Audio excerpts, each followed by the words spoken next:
March 1945. A concrete bunker beneath the Kriegsmarine headquarters in Berlin. German naval scientists gathered around a table where something impossible sat under harsh electric light.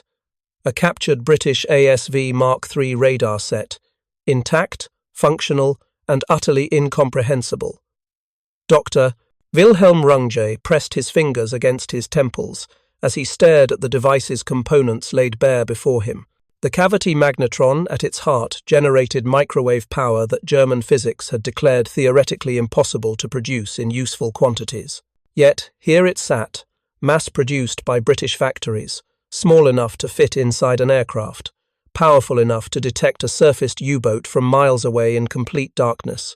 In that moment, staring at technology that shouldn't exist according to German scientific consensus, Runge understood why 300 U-boats and 28,000 submariners had vanished into the Atlantic. They hadn't been outfought. They had been outthought, out-engineered, and hunted by machines that operated on principles German science had dismissed as fantasy. Before we jump back in, tell us where you're tuning in from, and if this story touches you, make sure you're subscribed because tomorrow I've saved something extra special for you. The story begins not in 1945, but in autumn 1940, when Germany's U-boat fleet dominated the Atlantic with near impunity. The period submariners called the Happy Time saw British merchant shipping losses reach catastrophic levels. In October 1940 alone, U-boats sank 63 merchant ships, totaling 352,000 tons. Capitangent Lieutenant Otto Kretschmer in U-99 became a national hero, sinking 47 ships in 10 patrols. The mathematics of submarine warfare favoured Germany overwhelmingly. British convoy escorts relied on visual detection and primitive ASDIC sonar that only worked against submerged submarines. U-boats attacked on the surface at night, using their superior surface speed to manoeuvre into attack positions, fire torpedoes, and escape before escorts could react. The tactical doctrine worked brilliantly because it exploited a fundamental limitation: human eyesight. No matter how vigilant the lookouts, no matter how experienced the escort commanders, darkness rendered them effectively blind. U-boats approaching on the surface presented profiles too low to see beyond a few hundred yards. By the time escorts spotted a U-boat, torpedoes were already in the water. Admiral Karl Dönitz, commanding the U-boat fleet, refined wolfpack tactics that multiplied this advantage. Multiple submarines gathering around convoys, coordinated attacks from different directions, surface pursuits that lasted for days. The British couldn't defend against what they couldn't see. Through 1940 and into 1941, U-boat losses remained minimal, while Allied shipping losses mounted unsustainably. Germany appeared to be winning the Battle of the Atlantic through superior tactics, exploiting technological limitations that seemed fundamental and unchangeable. Dönitz calculated that sinking 700,000 tons of Allied shipping monthly would starve Britain into surrender. His submarines came terrifyingly close to achieving that goal. The German naval staff understood their advantage derived from the night surface attack doctrine. Technical intelligence reports confirmed that British radar technology, operating on meter wavelengths, couldn't reliably detect submarine conning towers against sea clutter. British aircraft equipped with ASV Mark I radar could detect surfaced U-boats at ranges up to 20 miles in perfect conditions, but only if the submarine's profile was large and the sea state calm. In practice, detection ranges rarely exceeded 5 miles, giving U-boats ample time to dive when aircraft approached. The physics seemed immutable. Meter-wave radar lacked the resolution to distinguish small targets like submarine conning towers from the background noise of ocean waves. German scientists, among the world's best, confirmed this limitation was inherent to the wavelengths involved. To achieve better resolution required shorter wavelengths, centimeter waves, and generating useful power at such frequencies was theoretically impossible with existing vacuum tube technology. This scientific consensus gave German submariners confidence that their night surface tactics would remain viable indefinitely. The Kriegsmarine invested heavily in this doctrine, designing the Type 7 U-boat specifically for surface operations. Fast on the surface at 17 knots, heavily armed with torpedoes and deck guns. These submarines were optimized for the tactical environment of 1940.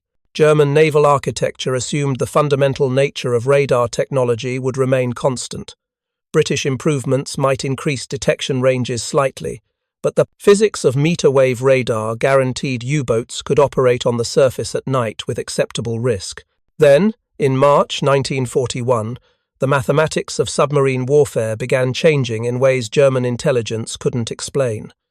U-boat loss rates started climbing without obvious cause. Submarines that reported successful attacks failed to return to base. Experienced commanders who had survived dozens of patrols vanished without trace. The pattern was subtle at first, easily attributed to chance or improved British tactics.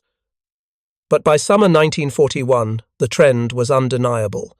Something fundamental had changed in the Atlantic. Dönitz noticed the anomaly first. In his daily meetings with returning commanders, he heard consistent reports of unexpected aircraft encounters. Bombers appearing out of darkness with no warning, attacks beginning before U-boats could dive, depth charges falling with impossible accuracy onto submarines that had been running on the surface only moments before. The tactical situation that had favored U-boats so overwhelmingly was inverting. Preparing and narrating this story took us a lot of time, so if you are enjoying it, subscribe to our channel. It means a lot to us. Now, back to the story.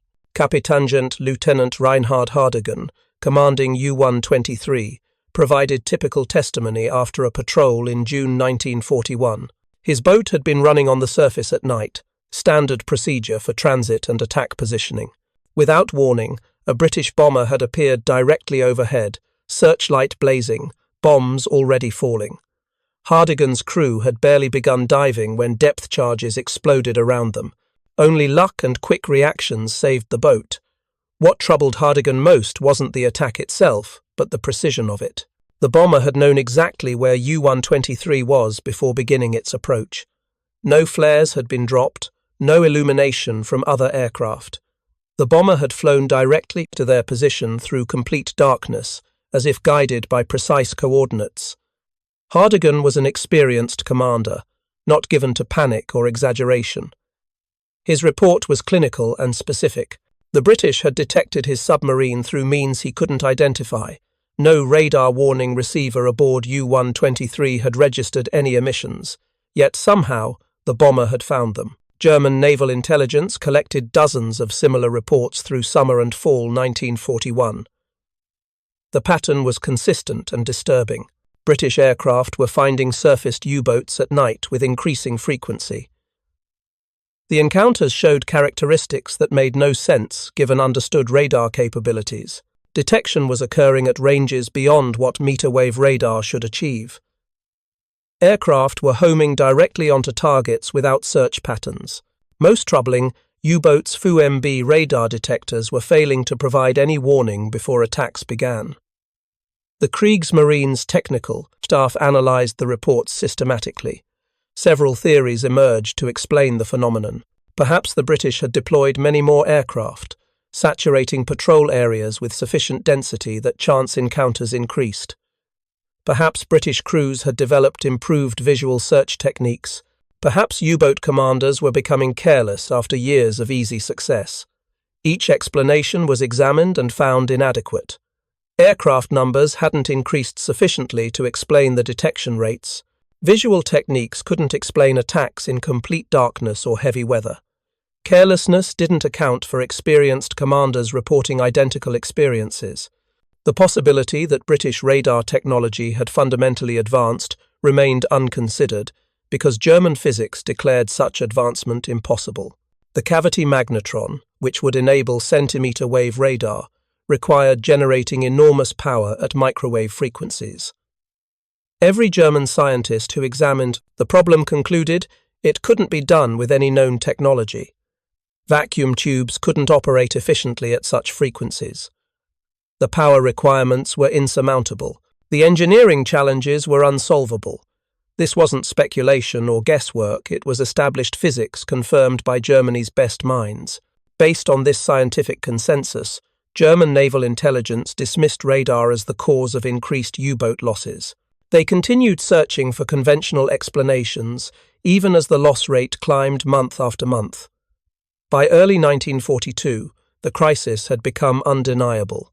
U-boat losses in the first quarter reached 17 boats, triple the rate of 1941. Dönitz reported to the Naval High Command that something unprecedented was destroying his submarines. The loss pattern showed clear characteristics. Submarines were most vulnerable when surfaced at night, previously their safest operational mode.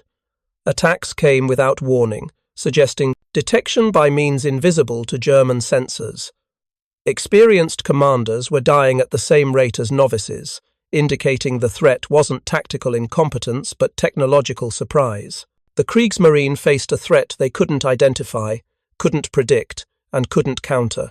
German submariners continued following doctrine that had worked brilliantly in 1940, not knowing that doctrine was now delivering them to waiting hunters. The psychological impact on U-boat crews was profound. Submariners had accepted the inherent dangers of their service depth charge attacks, convoy escorts, mechanical failures. These were risks that could be managed through skill, experience, and courage. But being hunted by invisible means that provided no warning and allowed no defense created different fear entirely. Crews reported feeling watched, tracked by something they couldn't perceive. The ocean that had been their ally, providing concealment and tactical advantage, now felt like a trap. Every night on the surface became an exercise in controlled terror. Every moment spent charging batteries or transiting between patrol areas brought the possibility of sudden attack by aircraft that appeared from nowhere. Kapitangent Lieutenant Erich Topp, one of Germany's most successful commanders, described the evolution in a report to Dönitz. In 1940, we owned the night. We surfaced with confidence, hunted freely, feared only bad luck. By 1942, we surfaced with dread. Every watch officer scanned empty skies, knowing something might be there, seeing us while we saw nothing. It changed how we thought, how we operated, how we felt about our chances of survival. This wasn't panic or loss of nerve. These were Germany's elite submariners, volunteers selected for psychological stability and courage. What they experienced was rational fear of a threat that violated everything they'd been taught about technological limitations. German naval intelligence intensified efforts to identify the mysterious detection method. Technical teams examined every returning U-boat, searching for clues. Radar warning receivers were tested and retested. Crew debriefings became exhaustive, seeking any detail that might explain how British aircraft were finding submarines in darkness. The investigation was thorough, systematic, and completely unsuccessful because it searched for conventional explanations to an unconventional problem. Intelligence analysts examined whether U-boats were leaving visible wakes that aircraft could spot. Marine biologists were consulted about bioluminescence. Meteorologists analyzed whether atmospheric conditions might create visible contrasts. Every conventional detection method was explored and eliminated. The conclusion should have been obvious: the British had achieved a breakthrough in radar technology. But that conclusion required accepting that German science had been wrong about fundamental physics, an intellectual leap the Kriegsmarine's technical staff couldn't make. Admiral Dönitz faced an impossible situation. His submarines were dying at unsustainable rates from a cause he couldn't identify. He couldn't modify tactics to counter a threat he didn't understand. He couldn't protect his men from danger he couldn't see. The pressure from the High Command intensified as U-boat losses mounted. Hitler demanded explanations. Raeder, commanding the Kriegsmarine, demanded solutions. Dönitz had neither. In desperation, he ordered changes to operational procedures based on speculation rather than understanding. U-boats were instructed to minimize surface time. Battery charging was to occur during daylight when visual detection might provide some warning. Transits through dangerous areas should be conducted submerged despite the speed, penalty, and battery drain. These modifications helped marginally, but couldn't solve the fundamental problem. U-boats had to surface sometime. When they did, invisible, and hunters were waiting. The captured documents from British ships occasionally provided hints that German intelligence consistently misinterpreted. References to new detection equipment appeared in operational orders, but without understanding what that equipment was or how it worked, the intelligence had no actionable value. German technical staff examined every piece of captured British radar equipment they could obtain. Everything they found operated on expected meter wavelengths with predicted capabilities. The revolutionary ASV Mark III radar, operating on centimeter waves, remained unknown to German intelligence because the British protected it fanatically. Aircraft carrying the system had orders to ditch in the ocean rather than crash on land if damaged. Radar sets were rigged with demolition charges. Crews were briefed that protecting the radar's secret was more important than their own survival. This security discipline prevented Germany from capturing intact examples of the technology that was destroying the U-boat fleet. Through 1942 and into 1943, U-boat losses accelerated while German understanding stagnated.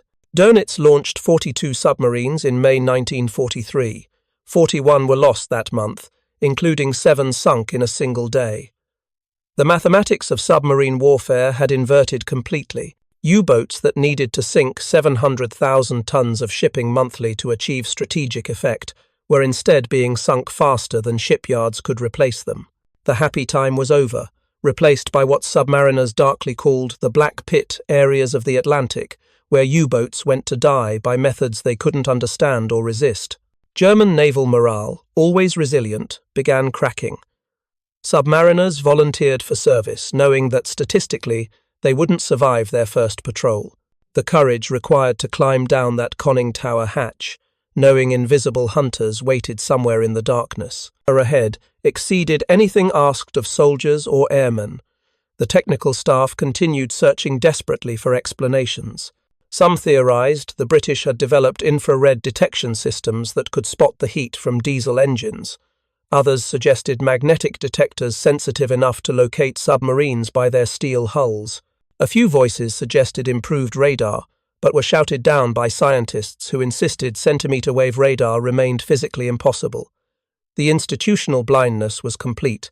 German naval intelligence had created a circular reasoning that prevented understanding. Centimeter-wave radar was impossible because German physics said so. Therefore, British detection couldn't be centimeter-wave radar. Therefore, they needed to search for other explanations. Therefore, centimeter-wave radar remained impossible.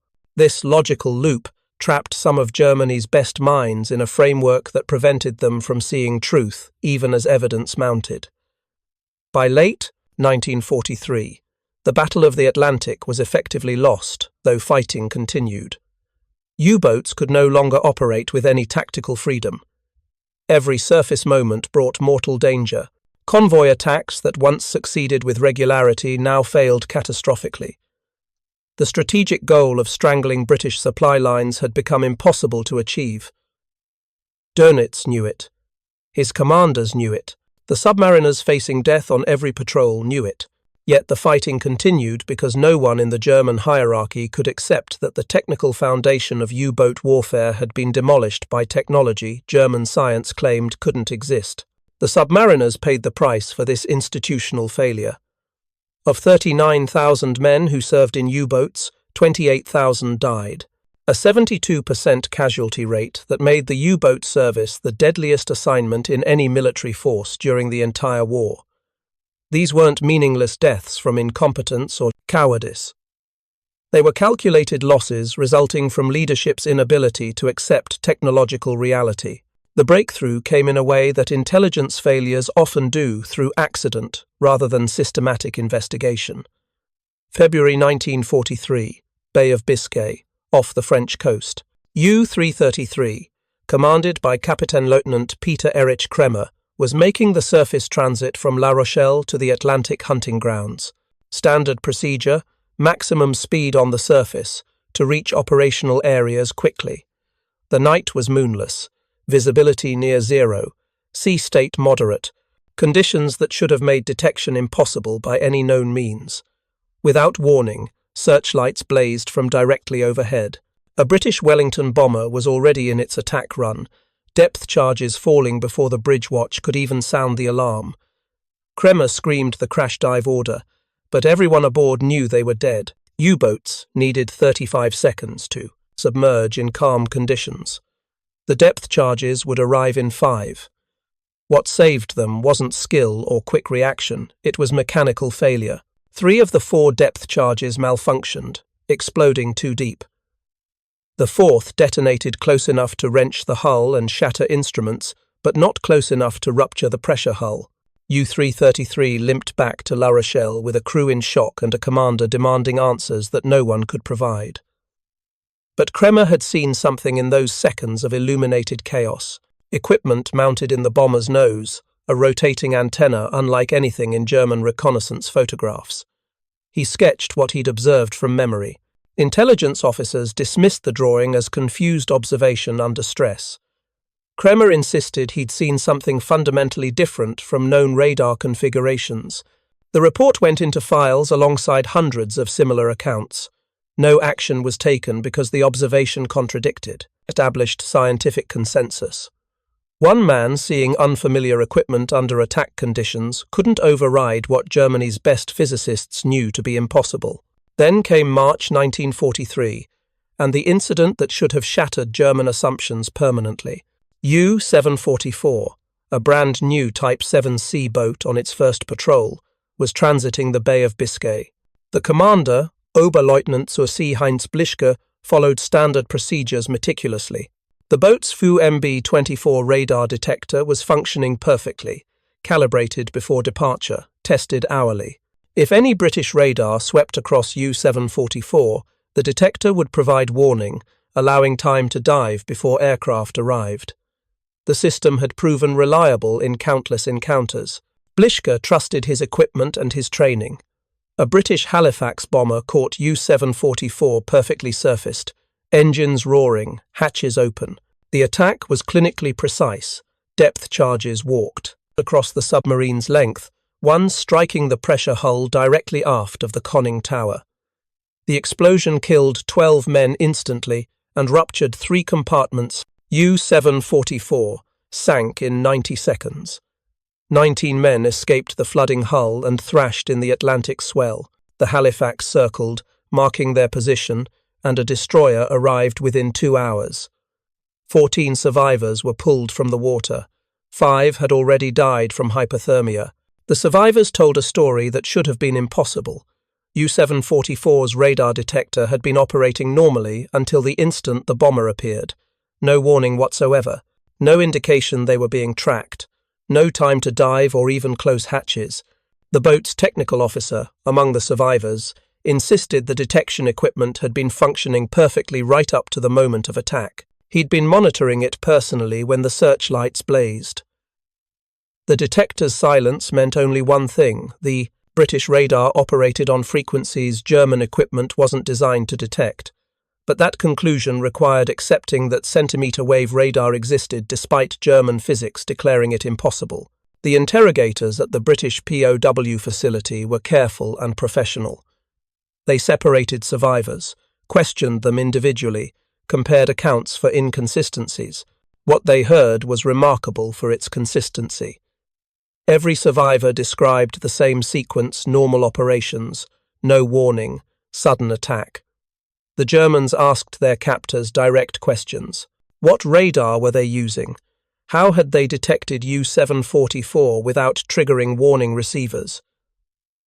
The British, naturally, revealed nothing, but the questions themselves demonstrated German ignorance about centimeter-wave technology. British intelligence noted this gap with satisfaction. The technical advantage remained secure because German scientific assumptions prevented them from imagining what they faced.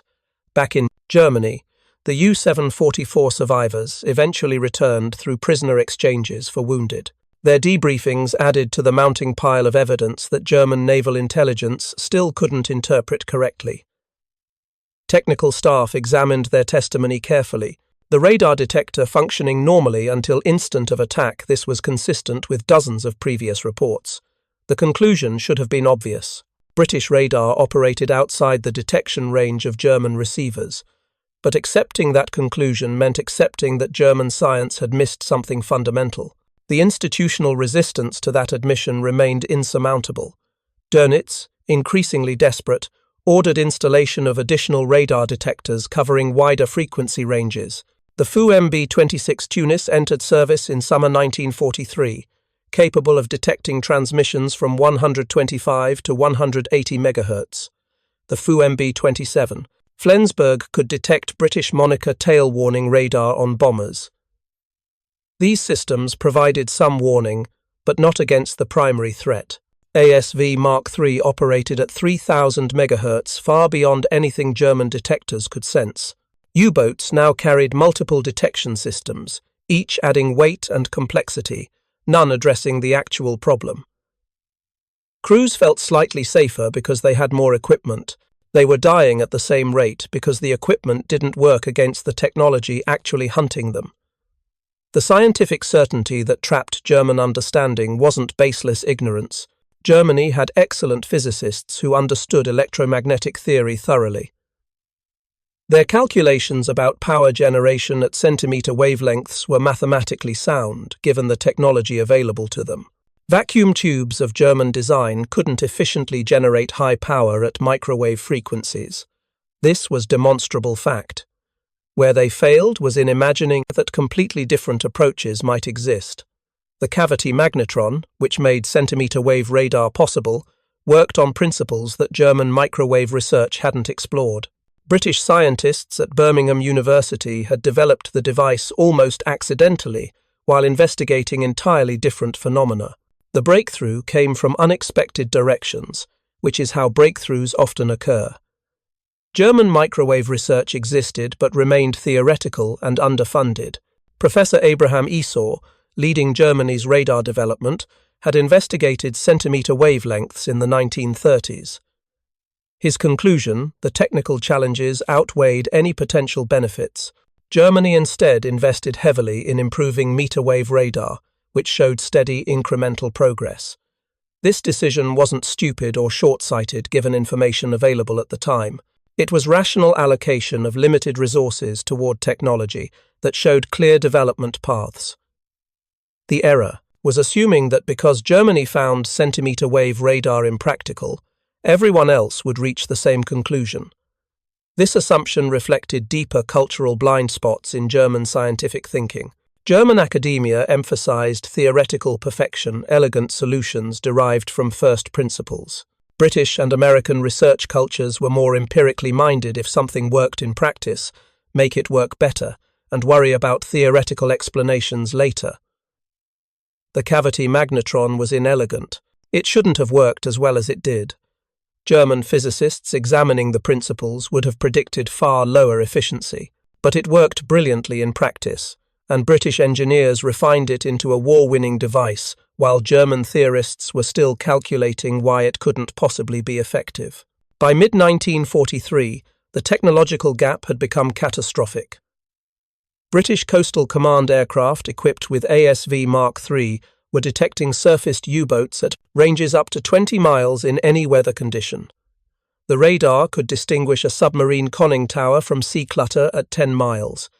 It could track diving submarines by their swirl pattern. It could detect periscopes. The hunting efficiency had increased by orders of magnitude compared to visual search methods. A single aircraft could effectively patrol vast ocean areas, finding submarines that would have been invisible to dozens of aircraft using 1940 technology. The mathematics that had favored U-boats so heavily now crushed them. Where once submarines hunted convoys, now aircraft hunted submarines with mechanical efficiency that left no room for tactical brilliance to compensate. German submariners developed increasingly desperate countermeasures based on incomplete understanding.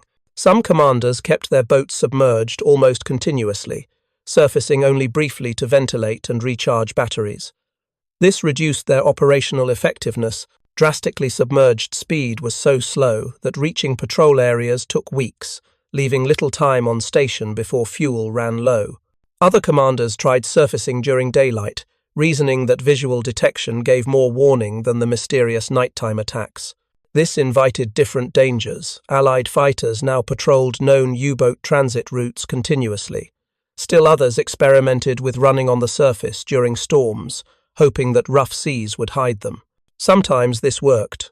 Often it didn't. The ASV Mark III could detect submarines in sea states that made visual observation impossible.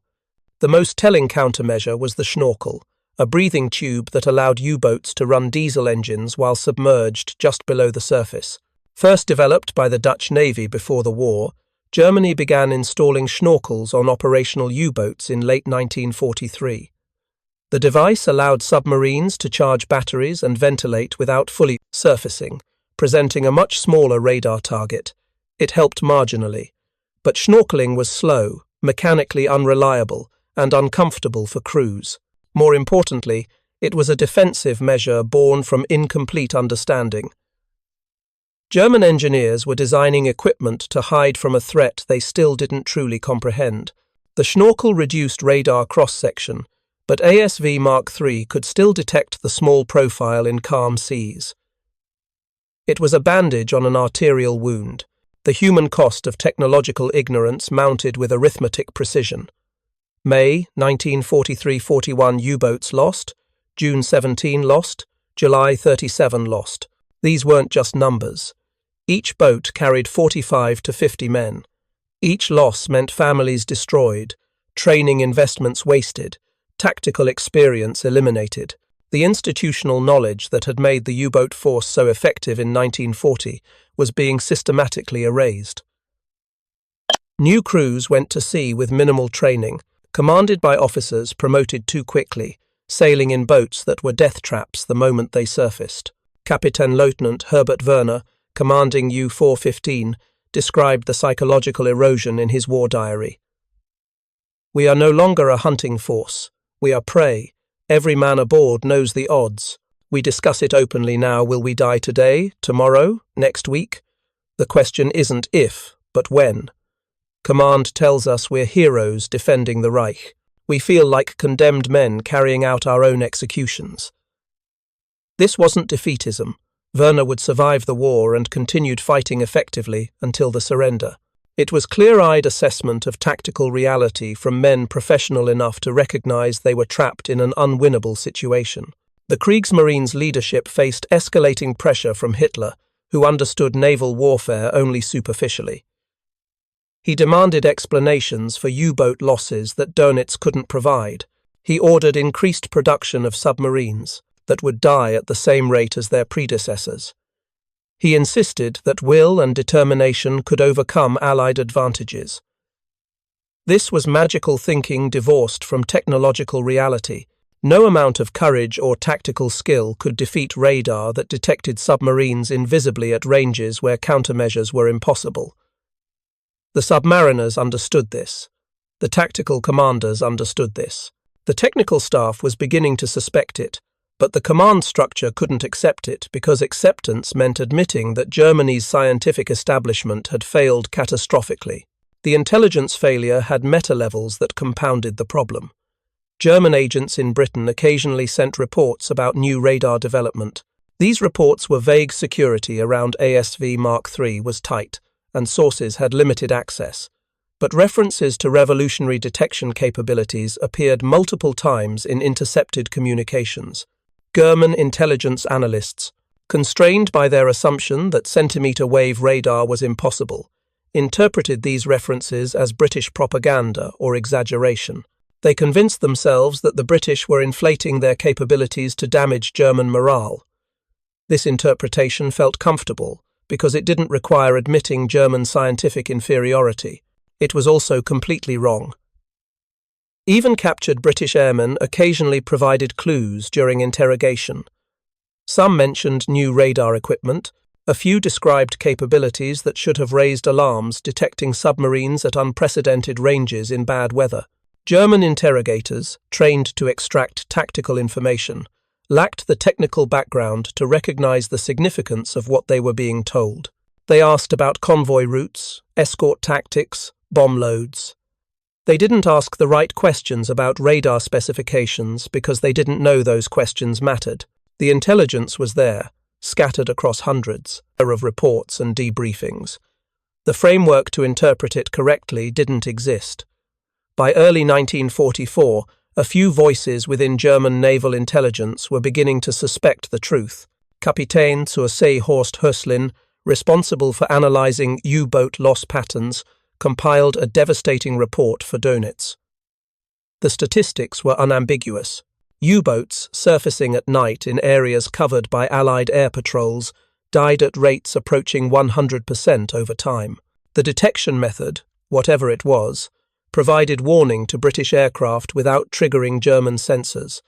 Hoeslin's conclusion was carefully worded, but clear the British had achieved a breakthrough in detection technology that German technical staff had deemed impossible. He recommended immediate research into centimeter-wave radar, regardless of previous assessments about its feasibility. Dönitz forwarded the report to the Kriegsmarine's technical command. The response was bureaucratically devastating. Germany's leading radar experts, the same ones who had declared centimeter-wave radar impossible, reviewed Hoeslin's analysis and dismissed it.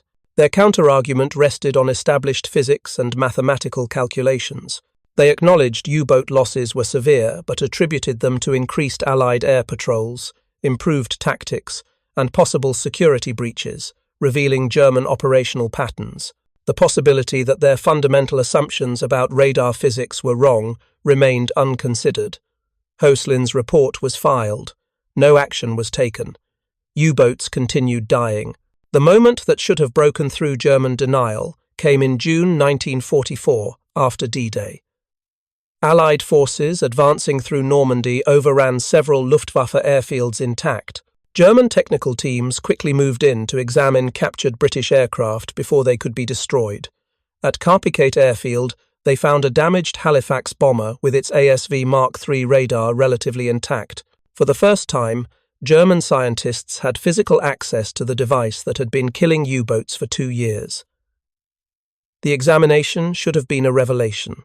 Instead, it became another chapter in the failure of institutional imagination. Dr. Wilhelm Runge led the technical team that examined the captured radar. What he found contradicted everything German radar development assumed. The cavity magnetron was tiny, smaller than a grapefruit, yet it generated 300 kilowatts of pulse power at 3000 megahertz. The rotating antenna provided precise directional information. The system was clearly designed for mass production, not laboratory prototypes. Every aspect of the device's design demonstrated sophisticated understanding of microwave engineering that Germany had never achieved. Runge's initial report was factual and devastating. The British have operational centimeter-wave radar that works exactly as U-boat loss patterns would predict. Our previous assessments about the impossibility of this technology were incorrect. We face a fundamental disadvantage that explains 2 years of unexplained losses. The report reached the Kriegsmarine's technical command and disappeared into bureaucratic resistance. Senior officials who had built their careers on the impossibility of centimeter-wave radar couldn't accept being proven wrong. They questioned the captured equipment's authenticity. Perhaps it was a British plant designed to mislead German research. They disputed whether it actually worked as effectively as Runge claimed. Perhaps laboratory examination under controlled conditions didn't reflect battlefield performance. They calculated that even if the technology was real, Germany couldn't possibly develop equivalent systems in time to affect the war's outcome. Every objection was technically plausible. Collectively, they prevented the institutional acceptance necessary to change strategy. The full revelation came too late to matter. In March 1945, when German forces were collapsing on all fronts and the U-boat campaign had long since lost any strategic significance. A Type 9C submarine, U-532, was caught on the surface by a British Sunderland flying boat off the Norwegian coast. The attack was swift and professional depth charges straddled the diving submarine, rupturing the pressure hull and forcing it to surface.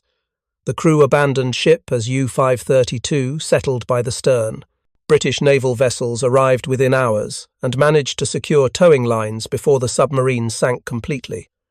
Against all probability, they salvaged the wreck and towed it to Scapa Flow.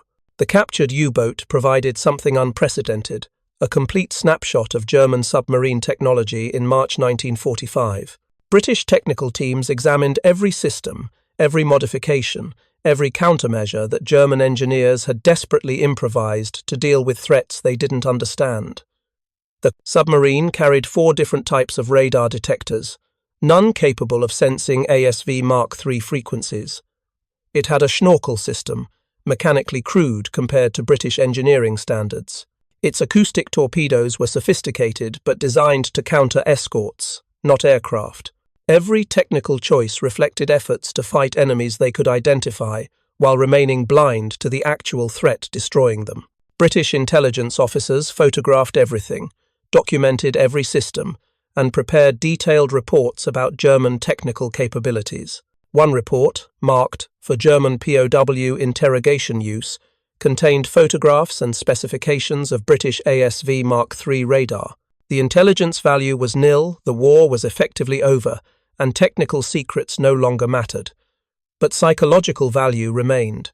British interrogators wanted to see German reactions when confronted with proof of what had been hunting them. The interrogations that followed revealed the depth of German institutional failure more clearly than any technical analysis could. Korvettenkapitän Reinhard Hardigan, the same officer who had reported impossible detection accuracy back in 1941, was among the senior POWs selected for detailed technical debriefing. British officers showed him photographs of the cavity magnetron, explained its operating principles, and described the detection ranges it enabled. Hardigan stared at the images for long minutes before speaking. His response was recorded in interrogation transcripts. "We asked why we were dying. Command told us we needed to be more vigilant, more careful, more determined. We were dying because you had technology our scientists said couldn't exist. Everything we did, every tactical modification, every operational change, all of it was irrelevant, because we were fighting blind against enemies who could see perfectly." The interrogators pressed him had German intelligence really never suspected. Centimeter wave radar? Hardigan's answer revealed the circular trap that had doomed the U-boat force. Some of us suspected. The pattern was too consistent, too precise to be anything else. But when experienced commanders raised this possibility, technical staff dismissed it. They had calculations proving such radar was impossible. They had the authority of Germany's best physicists behind them. Who were we, tactical officers with no scientific training, to contradict established physics? So we accepted their explanations and continued operating under doctrines that killed us. This testimony, repeated with variations by dozens of captured U-boat officers, documented a catastrophic failure of institutional learning. Evidence had been available from 1941 onward that something unprecedented was detecting U-boats. The evidence was collected, analyzed, and dismissed because it contradicted scientific consensus. German military culture, which emphasized hierarchy and expertise, prevented junior officers with direct battlefield experience from effectively challenging senior technical staff who were objectively wrong. The submariners paid with their lives for this structural failure. Another senior POW, Kapitän zur See Adalbert Schnee, one of Germany's most successful U-boat aces with 23 ships sunk, provided insight into the morale collapse that accompanied technical helplessness.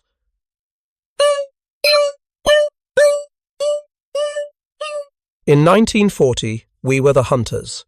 We chose when to attack, when to evade, when to take risks. We controlled our destiny through skill and courage. By 1943, we were targets. We surfaced, knowing death might come within minutes from aircraft we couldn't detect with equipment we couldn't see. Courage became irrelevant. Skill became meaningless. We were reduced to hoping that probability would favor us for one more patrol. Most men I sailed with didn't get lucky. They died never understanding what killed them. British interrogators noted that many U-boat officers expressed relief at finally understanding what they'd faced. The unknown is more terrifying than the known, regardless of how deadly. For years, German submariners had operated under the psychological burden of dying to mysterious forces. Learning about centimeter wave radar didn't change the past or reduce their losses, but it provided closure. They hadn't failed through incompetence or cowardice. They'd been overwhelmed by technological surprise that their own command structure couldn't acknowledge or counter. The technical examination of captured German radar detectors revealed another dimension of the failure. German engineers had been sophisticated and creative within their understanding of the threat. The FUMB series detectors were well designed for detecting meter-wave transmissions. They were sensitive, reliable, and provided adequate warning against British radars operating at known frequencies. German submarine crews had trusted this equipment because it worked exactly as specified. The failure wasn't in the equipment itself, but in the specifications. German technical staff had designed excellent detectors for threats that no longer existed while remaining blind to the actual danger. Dr. Wilhelm Runge, who had examined the captured ASV Mark III in June 1944, was also interrogated after the war. His testimony provided the scientific perspective on institutional failure. When I saw the cavity magnetron, I immediately understood we had been wrong about fundamental physics. The device worked despite our calculations, suggesting it couldn't. I reported this clearly. But my report challenged the reputations of Germany's leading radar experts. It implied that our scientific establishment had missed something obvious. The institutional resistance to accepting that conclusion was overwhelming. By the time we finally acknowledged the truth, acknowledging it changed nothing. Runge was asked whether Germany could have developed equivalent technology if research had begun in 1941, when evidence first suggested British centimetre-wave radar existed. His answer was carefully considered. Possibly. Germany had the scientific knowledge and industrial capacity in 1941, but developing centimetre-wave radar would have required admitting our previous assessments were wrong, redirecting resources from other programs, and accepting that British technology had surpassed ours. Those were psychological barriers more than technical ones. We were trapped by our assumptions about German scientific superiority. We couldn't imagine that British engineers had solved problems we considered unsolvable. The final piece of the intelligence failure puzzle came from interrogations of Admiral Karl Dönitz himself after his capture. Dönitz had commanded the U-boat force throughout the war, watching his losses climb from sustainable to catastrophic. British interrogators asked him directly when he first suspected that revolutionary radar technology was destroying his submarines. His answer was brutally honest. I suspected by late 1942 that the British had achieved something unprecedented. The loss patterns were too consistent. But when I pressed our technical staff, they insisted centimetre-wave radar was physically impossible. They were Germany's leading experts. I had no scientific basis to contradict them. So I continued sending men to sea in boats that were obsolete, commanded by officers who couldn't see their hunters, following doctrines that guaranteed their deaths. I failed them. But I failed them because I trusted experts who were wrong about fundamental reality. This testimony revealed that institutional failure extended to the highest levels of German command. Dönitz wasn't incompetent or indifferent to his men's losses. He was trapped between empirical evidence suggesting unprecedented British capabilities and scientific consensus, insisting such capabilities were impossible. German military culture gave him no framework for resolving this contradiction. Technical expertise held authority that operational experience couldn't challenge.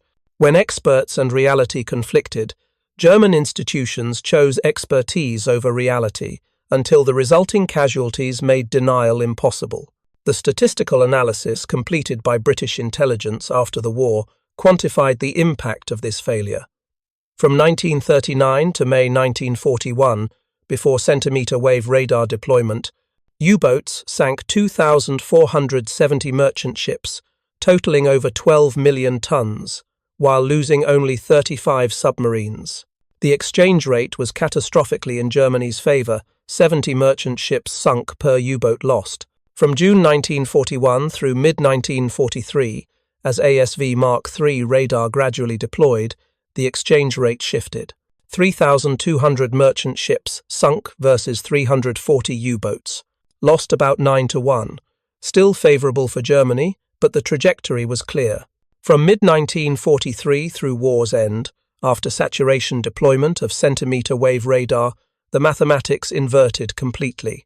1,600 merchant ships sunk versus 443 U-boats, lost less than 4-1.